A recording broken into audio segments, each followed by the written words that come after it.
اعوذ باللہ من الشیطان الرجیم بسم اللہ الرحمن الرحیم وَإِذْ يَرْفَعُ إِبْرَاهِيمُ الْقَوَاعِدَ مِنَ الْبَيْتِ وَإِسْمَاعِيلُ رَبَّنَا تَقَبَّلْ مِنَّا إِنَّكَ أَنْتَ السَّمِيعُ الْعَلِيمُ رَبَّنَا وَاجْعَلْنَا مُسْلِمَيْنِ لَكَ وَمِنْ ذُرِّيَّتِنَا أُمَّةً مُسْلِمَةً لَكَ وَأَرِنَا مَنَاسِكَنَا وَتُبْ عَلَيْنَا إِنَّكَ أَنْتَ التَّوَّابُ الرَّحِيمُ۔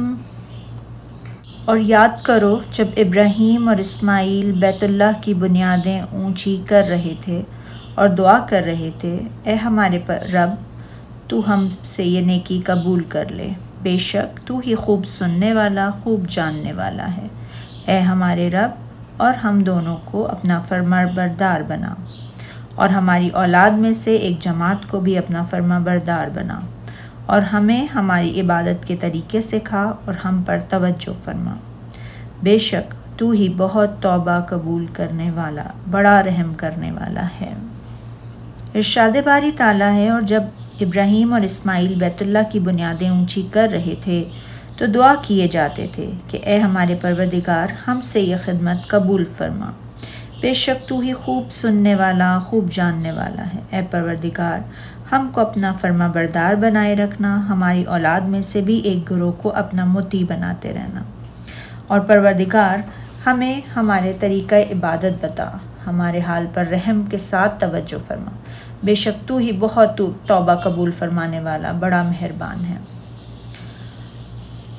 ستون بنیاد کی ہوتے ہیں۔ اللہ تعالیٰ ارشاد فرما رہا ہے، اے محمد صلی اللہ علیہ وآلہ وسلم، اپنی قوم کے سامنے اس واقعے کو بیان کیجئے جب حضرت ابراہیم و اسماعیل علیہ السلام تعمیر کعبہ کے وقت اس کی بنیادوں کو استوار کر رہے تھے تو ساتھ ساتھ یہ دعا فرما رہے تھے، ربنا تقبل منا انک انت السمیع العلیم۔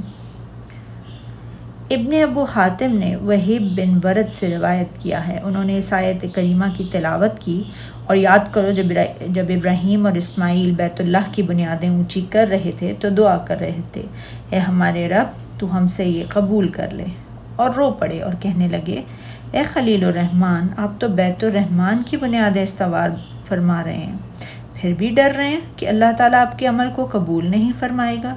یہ ایسا ہی ہے جسے اللہ تعالیٰ نے خالص مومنوں کے حال کو بیان کرتے ہوئے فرمایا ہے سورہ مومنون میں، اور جو لوگ اللہ کی راہ میں دیتے ہیں، جو کچھ بھی دیتے ہیں، یعنی مومن جو بھی صدقات، خیرات اور قربانیاں کرتے ہیں، اس کے باوجود بھی ان کے دل ڈرتے رہتے ہیں کہ کہیں ایسا نہ ہو کہ یہ قبول نہ ہو۔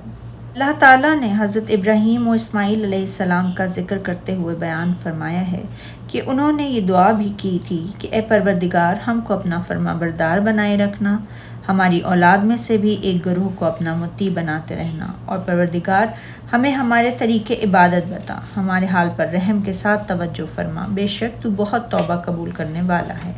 حضرت ابراہیم و اسماعیل کی اس دعا کا مفہوم یہ ہے، اے اللہ، ہمیں اپنے حکم کا فرما بردار اور اپنا اطاعت گزار بنا دے کہ ہم اطاعت و عبادت میں تیرے سوا کسی کو بھی تیرا شریک نہ بنائیں۔ جب انہوں نے یہ دعا کی کہ اے پروردگار، ہم کو اپنا فرما بردار بنائے رکھنا، تو اللہ تعالیٰ نے فرمایا، میں نے تمہاری دعا کو قبول کر لیا۔ اسی طرح انہوں نے جب یہ دعا کی کہ ہماری اولاد میں سے بھی ایک گروہ کو اپنا مطیع بناتے رہنا، تو اس کے جواب میں اللہ تعالیٰ نے فرمایا، میں نے تمہاری اس دعا کو بھی قبول کر لیا۔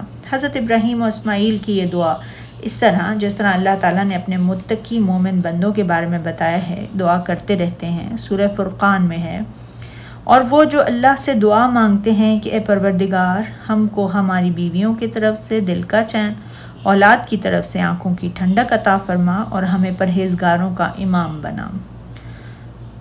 دعا کا یہ انداز بھی شرعاً پسندیدہ ہے، کیونکہ اللہ تعالیٰ کی عبادت سے پوری محبت کا یہ تقاضا ہے کہ آدمی اس بات کو پسند کرے کہ اس کی اولاد بھی صرف اور صرف اللہ واحد اللہ شریک ہی کی عبادت کرے۔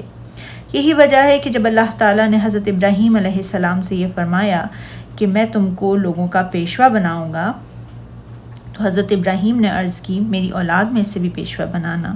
تو اللہ تعالیٰ نے فرمایا میرا عہد ظالموں کے لیے نہیں ہوا کرتا۔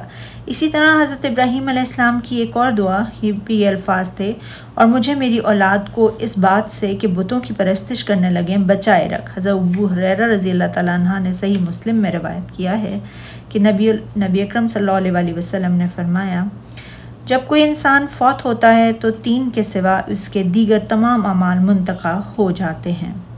پہلا صدقہ جاریہ، دوسرا علم جس سے نفع حاصل کیا جاتا ہو، اور تیسرا نیک اولاد جو اس کے لیے دعا کرتی رہے۔ سید بن منصور نے مجاہد سے روایت کیا ہے کہ جب حضرت ابراہیم علیہ السلام نے دعا کی وَأَرِنَا مَنَاسِكَنَا، اور اے پروردگار ہمیں طریق عبادت بتا، تو جبرائیل آپ کا ہاتھ پکڑ کر بیت اللہ میں لے گئے اور کہنے لگے اس کی بنیادوں کو اٹھاؤ۔ تو حضرت ابراہیم علیہ السلام نے بیت اللہ کی بنیادوں کو اٹھایا اور عمارت کو مکمل طور پر بنا دیا۔ پھر جبرائیل حضرت ابراہیم علیہ السلام کے ہاتھ کو پکڑ کر آپ کو کوہ صفا پر لے کے گئے اور کہا یہ پہاڑ شعائر اللہ میں سے ہے۔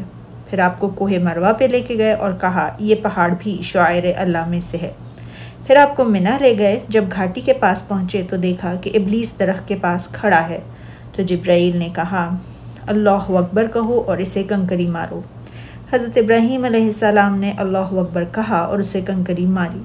ابلیس یہاں سے چلا گیا اور جمرہ وسطیٰ کے پاس جا کر کھڑا ہوا۔ جب جبرائیل اور ابراہیم کا یہاں سے گزر ہوا تو جبرائیل نے کہا اللہ اکبر کہو اور اسے کنکری مارو۔ تو آپ نے اللہ اکبر کہا اور کنکری ماری۔ پھر ابلیس جمرہ قصبہ کے پاس چلا گیا تو جبرائیل نے کہا اللہ اکبر کہو اور اسے کنکری مارو۔ حضرت ابراہیم علیہ السلام نے اللہ اکبر کہا اور کنکری ماری تو ابلیس چلا گیا۔ در حقیقت یہ خبیث چاہتا تھا کہ حج میں اپنی طرف سے بھی کچھ اضافہ کر دے، مگر اس کے لیے ایسا ممکن نہ ہوا۔ پھر جبرائیل نے حضرت ابراہیم علیہ السلام کے ہاتھ کو پکڑا اور آپ کو مشعر حرام لے آئے اور کہنے لگے یہ ہے مشعر حرام، جس کے بعد آپ علیہ السلام کو عرفات میں لے آئے۔ تو یہاں پہنچ کر جبرائیل نے حضرت ابراہیم علیہ السلام سے 3 بار یہ کہا کہ کیا آپ نے ان تمام اشیاء کو پہچان لیا ہے جو میں نے آپ کو دکھائی ہیں؟ تو آپ نے فرمایا ہاں میں نے انہیں پہچان لیا ہے۔ صدق اللہ العظیم۔